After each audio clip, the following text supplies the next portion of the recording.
بسم الله الرحمن الرحيم. السلام عليكم ورحمة الله وبركاته. ازيكم حبايبي؟ عاملين ايه؟ يا رب تكونوا بخير.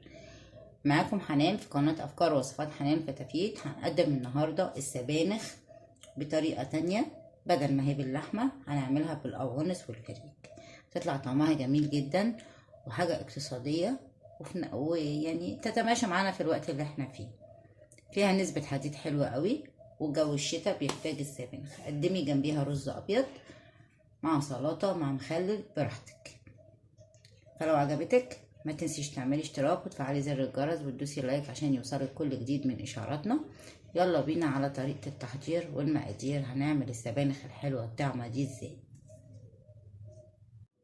بصوا حبايبي، هنعمل النهاردة اكلة كلنا بنحبها. هنعمل سبانخ. هولع طبعا البوتاجاز على الحلة. بسم الله. وطي شوية كده. هنعمل سبانخ بس بدل ما هنعملها باللحمة هنعملها بالقوانص. اول حاجة هنسخن الحلة كده. انا جايبة نص كيلو قوانص غسلاه ومنضفاه. عايزة تحطي القمصة كاملة حطيها، عايزة تقسميها على 2. انا قسمها على 2 عشان القمصة كبيرة شوية. هديها صدمة اشوحها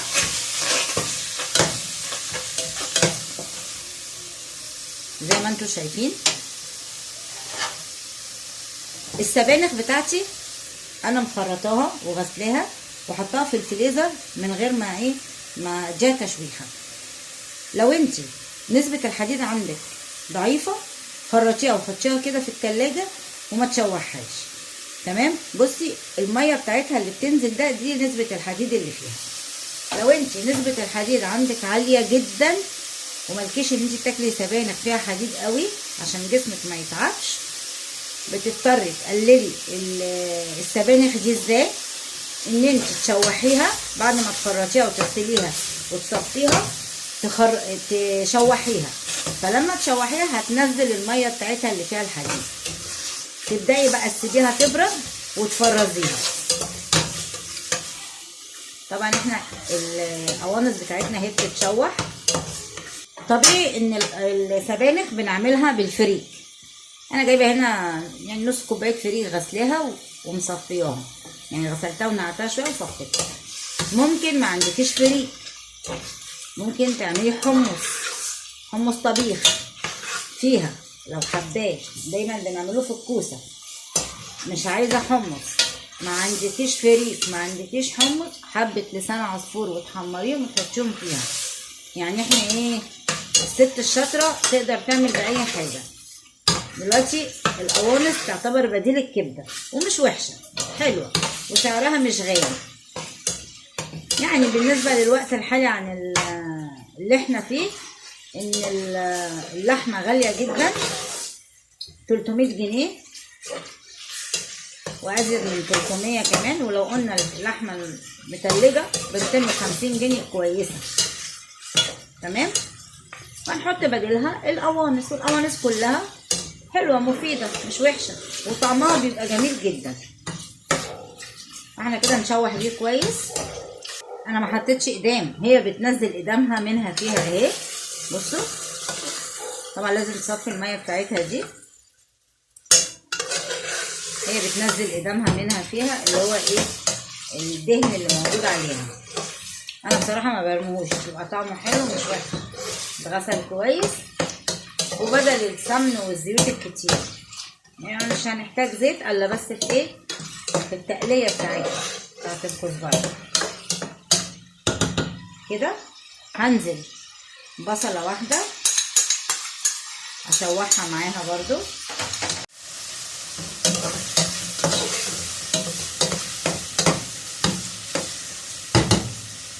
بعد ما شوحت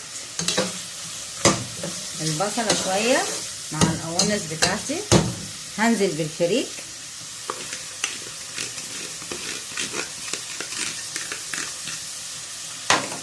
هرش بقى شويه فلفل اسمر بس،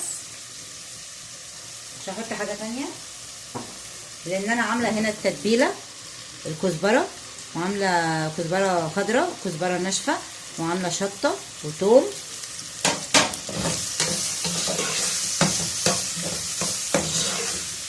فلفل برضو،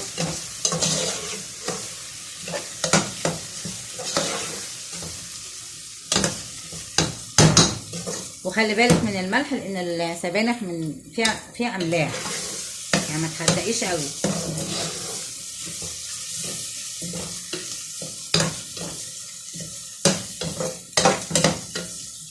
هنزل بالسبانخ بتاعتي بقى، اديها تشويحه. بسم الله.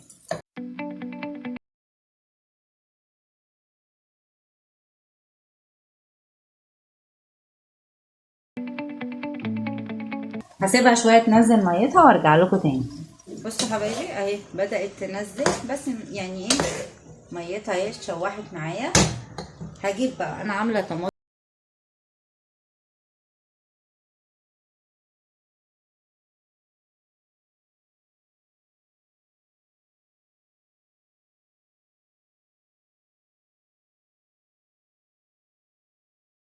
بس ايه حبه ميه وحبه سكر عشان الطماطم طبعا، عشان تعادل الحموضه بتاعتها. ربع معلقه كده بس، زود لها حبه ميه.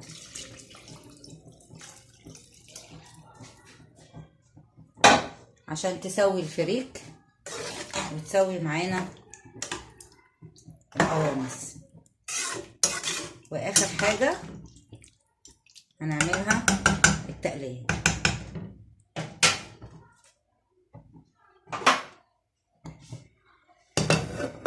وهرجع لكم تاني ان شاء الله. بصوا حبايبي اهي السبانخ خلصت، ريحتها طبعا حلوه جدا. فانا دلوقتي حطيت حوالي 3 معالق زيت. عايزه تحطي سمنه مفيش مشكله براحتك يعني.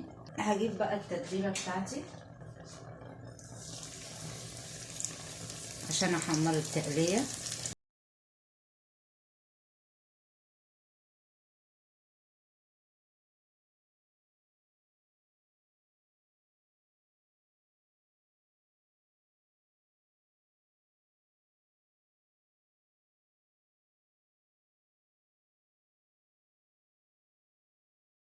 بدأت تخش في التحمير.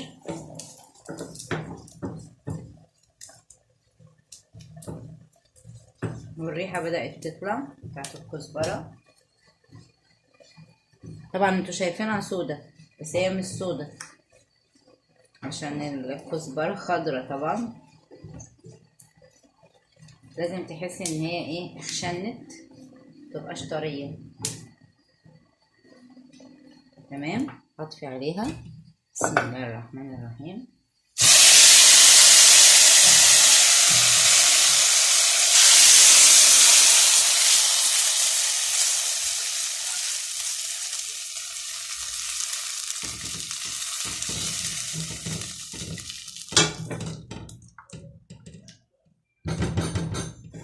وبكده بألف هنا وشفا عليكم. يا ريت لو عجبك الفيديو ما تنسيش تعملي اشتراك وتفعلي زر الجرس وتدوسي لايك عشان يوصلك كل جديد من اشعاراتنا. كنتم معاكم حنان في قناة افكار ووصفات حنان فتافيت. وبكده خلصنا الطبق بتاعنا بتاع السبانخ اللي بالقوانص. بصوا شكله جميل ازاي وحلو وطعم شهي وتدفي في الشتاء، وكلها مفيدة وكلها عناصر غذائية جامدة جدا.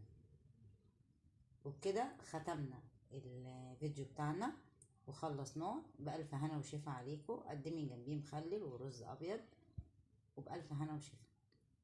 يا ريت لو عجبك ما تنسيش تدعميني باللايك يحفزني جدا، وطبعا كومنت حلو زيكم كده. والى اللقاء في فيديو اخر ان شاء الله.